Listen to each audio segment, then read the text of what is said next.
Hundreds of malls have closed over the last several years because people's shopping habits have changed.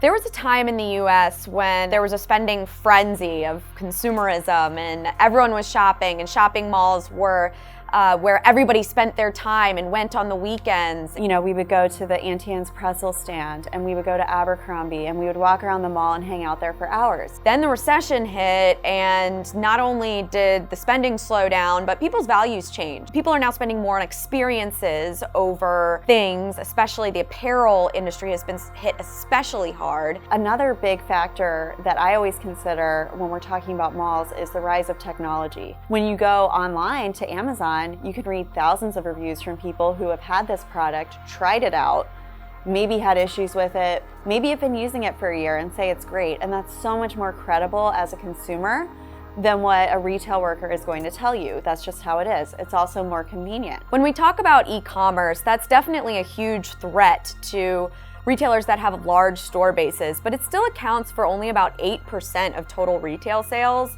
I think that one of the biggest threats to traditional retailers today is just changing shopping habits. It's people really want deep discounts. They're going to places like TJ Maxx, they're going to Amazon, and they're shopping for clothes at Amazon. This is something that people didn't go to Amazon for a couple years ago. Everybody just wants the cheapest price, but also wants the highest quality product. So what's happening is a lot of stores, particularly department stores, like Sears, Macy's, Kmart's are closing. And what that does to a mall is the mall loses its biggest tenant, the tenants that's paying the most in rent, the most in providing the mall with the money to keep the lights on. And it also severely decreases foot traffic to the mall, since most people go to the mall to go to these big, what they're called anchor stores. So when malls close, they just aren't that valuable. It's a lot of space, and it's kind of something that no new mall operator wants to take on. So you basically have this huge deserted area.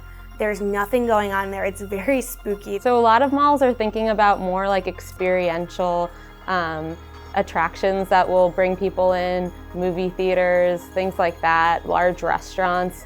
So I think a lot of malls are betting on that to pull more customers in. The whole retail landscape is transforming, and malls are no longer really at the center of it.